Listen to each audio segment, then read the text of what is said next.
என்ன சொன்னாரு? நான் உண்மையாக கவனிக்கல. என்ன சொன்னாரு?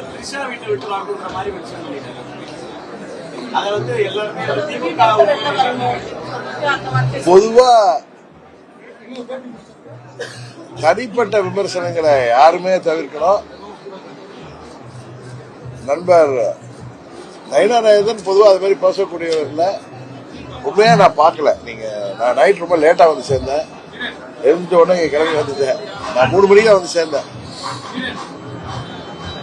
பொதுவா அது மாதிரி பேசக்கூடியவர்கள் என்னன்னு தெரியல. அது மாதிரி யாருமே இது போன்ற தனிப்பட்ட விமர்சனங்களை தவிர்ப்பதுதான் ஆரோக்கியமான அரசியலாக இருக்க முடியும்.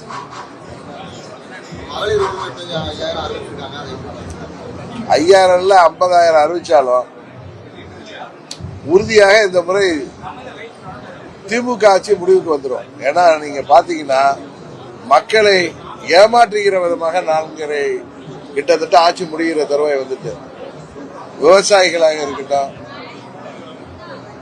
அரசு ஊழியர்கள், ஆசிரியர்கள், மருத்துவர்கள், செவிலியர்கள், அனைத்து தரப்பு அரசு தொழிலாளர்கள், இன்னும் சொல்ல போனா இளைஞர்களுக்கு வேலை வாய்ப்பை தருகிறோம் சொல்லிட்டு இன்னைக்கு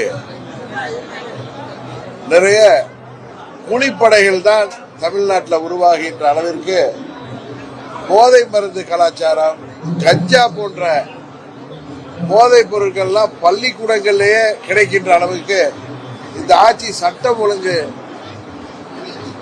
கெட்டுப்போய் இருக்கிறது. இன்னும் சொல்ல போனா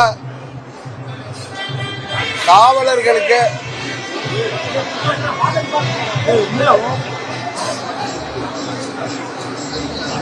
அங்க போய் சொல்லுங்க.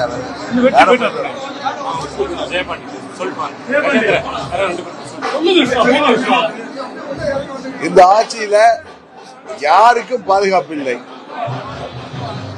சிறு குழந்தைகள் முதல், பெண் குழந்தைகள் முதல், வயது முதிர்ந்த மூதாட்டிகள் வரை இன்றைக்கு பாலியல் வன்கொடுமைக்கு ஆளாகிறார்கள். இன்றைக்கு தேர்தல் வாக்குறுதிகளை நிறைவேற்றாம இந்த ஆட்சி போயிட்டு இருக்கு. எங்கு மூலம் எது ஊழல் என்கிறது தான் போயிட்டு இருக்கு. மக்களை ஓட்டுக்கு பணம் கொடுத்து வாங்கி விடலாம் என்று இந்த திமுக ஆட்சி நினைக்கிறது. அது முடியாது. அம்மாவின் தொண்டர்கள் எல்லாம்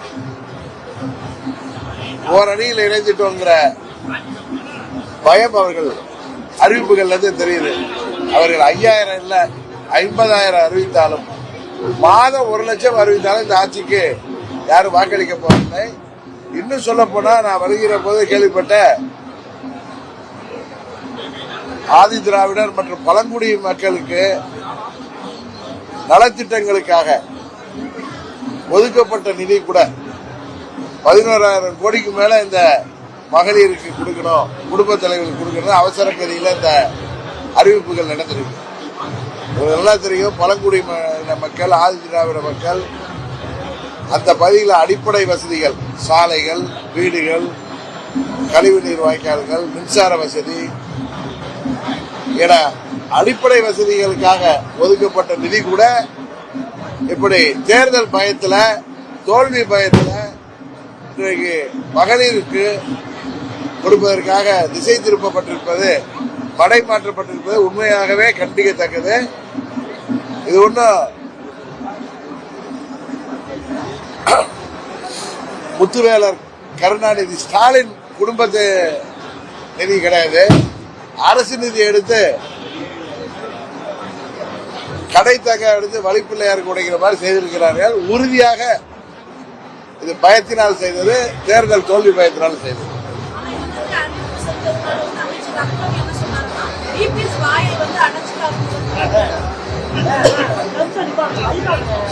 யாராவது கொஞ்சம் போகல,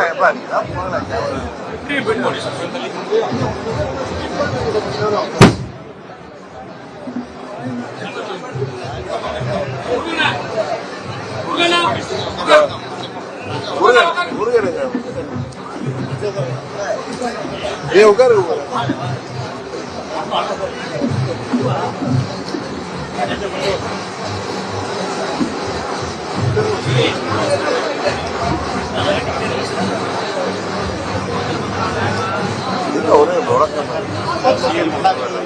அஞ்சு நிமிஷம் ஏற்ற வேண்டியது.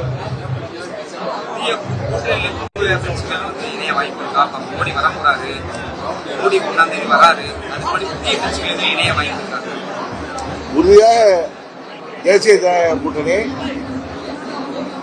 இன்றைக்கு பலமாக ஒன்றிணைந்திருக்கிறது. மேலும் புதிய கட்சிகள் வருவதற்கு வாய்ப்பு இருப்பதாகத்தான் நாங்கள் நினைக்கிறோம்.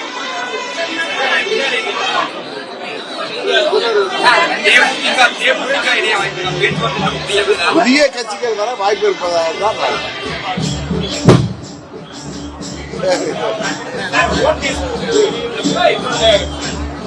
ஓபிஎஸ் தான் முடிவெடுக்கணும். ஏன்னா அம்மாவுடைய ஆட்சி அமைவதற்கு அம்மா வழி வந்தவர்கள் என்று சொல்பவர்கள், அம்மாவுடைய ஆட்சி அமைய வேண்டும், அம்மாவுடைய தொண்டர்கள் எல்லாம் ஒன்றிணைய வேண்டும் என்று சொன்னவர்கள் யாராக இருந்தாலும் இந்த முறை அம்மாவின் ஆட்சி அமைவதற்கு தேசிய ஜனநாயக கூட்டணிக்கு அனைத்து இந்திய அண்ணா திராவிட முன்னேற்ற கழக தலைமையிலே தமிழ்நாட்டில் அமைந்திருக்கிற எங்களது தேசிய ஜனநாயக கூட்டணிக்கு ஆதரவளிப்பார்கள். அப்படி இல்லை என்றால் அவர்களுடைய முகத்திரை கிழிந்துவிடும், யாராக இருந்தாலும். கடந்த 7-8 ஆண்டுகளாக அம்மாவின் கட்சி எல்லாம் ஒன்றிணைப்போம், அம்மாவின் தொண்டர்கள் அனைவரும் ஒன்றிணைய வேண்டும், அம்மாவின் ஆட்சி அமைக்க பாடுபடுவோம் என்று யாரெல்லாம் சொன்னார்களோ, பிரிந்து கிடந்த அம்மாவின் தொண்டர்கள் இன்றைக்கு ஓரணியில் திரண்டிருக்கோம்.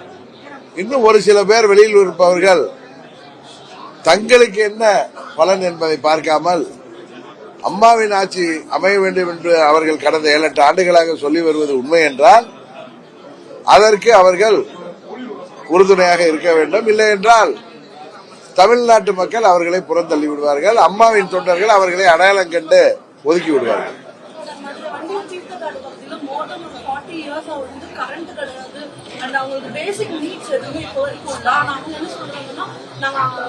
தாழ்த்தப்பட்டவங்கன்றதுனால இப்ப வரைக்கும் எந்த அரசுமே எங்களுக்கு கொடுக்கலையா கேள்வி வருது.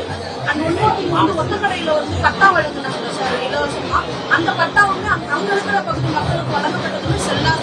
ஆமா, ஏற்கனவே அந்த இது வந்துச்சு. இது போன்ற குறைகள்லாம் நிவர்த்தி செய்து உறுதியாக எங்கள் என்டிஏ கூட்டணி ஆட்சியில இப்பொழுதுதான் நான் சொன்னேன்.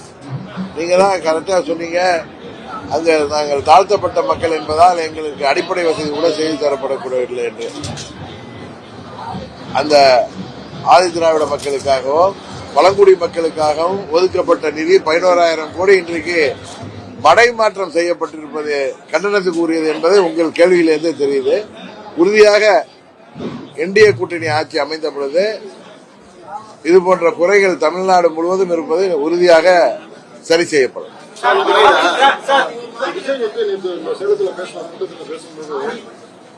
நமக்கு ஒரு சூழ்ச்சி பண்றாங்க எனக்கு எதிராக அப்படின்னு சொல்றாரு.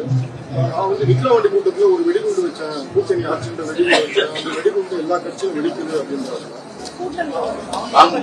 இல்ல ஒருத்தர் ஒன்று சொல்லலாம். இன்றைக்கு தேசிய ஜனநாயக கூட்டணியில அதிமுக தலைமையில தேசிய ஜனநாயக கூட்டணி அமையணும், ஆட்சி அமையணுங்கிறது தான் எங்க எல்லாருடைய ஒத்த கருத்து. ஆனா திமுக கூட்டணியில தான் காங்கிரஸ் கடந்த 4-5 மாதங்களாக அந்த கூட்டணியில் இருப்பார்களா இல்லையா என்று தெரிகின்ற அளவிற்கு ஒரு நிலவரம் இன்றைக்கு தமிழ்நாட்டில் இருக்கு. இதை ஊடகத்துறையைச் சேர்ந்த நண்பர்கள் தேசிய ஜனநாயக கூட்டணி ஒன்றிணைந்த பொழுது பல டிபேட்டுகளை நடத்துகிறார்கள். ஆனா உண்மையிலேயே இன்றைக்கு அந்த கூட்டணியில் இருக்க போகிறார்களா இல்லையா என்று தெரிகின்ற என்று எல்லோரும் எதிர்பார்க்கின்ற அளவிற்கு காங்கிரஸ் கட்சிக்கும் திமுகவிற்கும் நடக்கின்ற அந்த படிப்போர், அதை பற்றி யாரும் டிபேட் நடக்கிறதா தெரியல. நாங்கள் ஒன்றிணைந்தால் அன்றைக்கு அப்படி பேசினார்களே இப்படி பேசுறீர்களே, எல்லாத்தையும் நாங்கள் எல்லாம் ஒரு அம்மாவின் வளர்த்த பிள்ளைகள். எங்கள் மனஸ்தாபனங்கள் எல்லாம் தூக்கி எறிந்துவிட்டு, கருத்து வேறுபாடுகள் எல்லாம் தூக்கி எறிந்துவிட்டு அம்மாவின் ஆட்சி அமைய வேண்டும், அம்மாவின் கொள்கைகள் தொடர்ந்து வரும் நூற்றாண்டுகளுக்கும் கொண்டு செல்ல வேண்டும். தமிழ்நாட்டில் அம்மாவுடைய ஆட்சி அமைந்தால்தான் மக்களாட்சி அமைய வேண்டும் என்பதற்காகத்தான் நாங்கள் அனைவரும் ஒன்றிணைந்திருக்கிறோம். ஆனால் திமுக கூட்டணியில உள்ள இது போன்ற இடர்பாடுகளை பற்றி எந்த ஊடகங்களும் பேசுவதில்லை. அதுதான் எங்களுக்கு எல்லாம் வருத்தம் அளிக்கிறது. சசிகலா அவர்கள் வந்து அங்க ஒரு நெருக்கடியா வளர்ந்துட்டாங்க அப்படின்னால அவங்க யாருக்கு அமைச்சர் ராஜகண்ண அதை பத்தி அவங்க தான் பதில் சொல்லுவாங்க.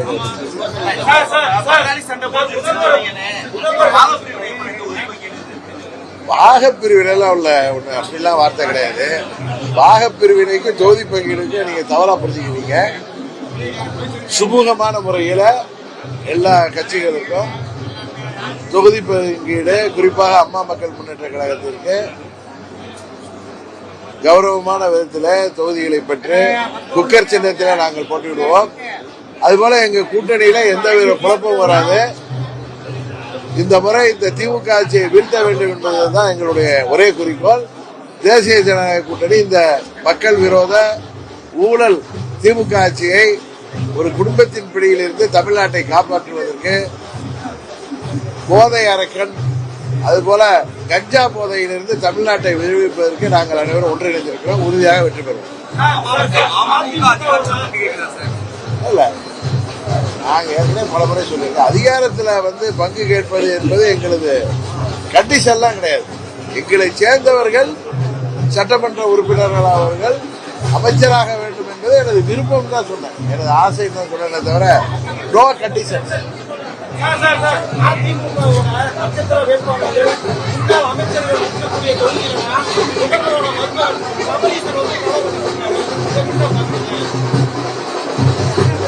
இந்த முறை சபரீசன் இல்ல, இந்த மாரீசனே வந்தாலும் ஒன்றும் பண்ண முடியாது. நான் என்றால் தமிழ்நாட்டிலே இந்த முறை அவர்கள் வெற்றி பெற முடியாது.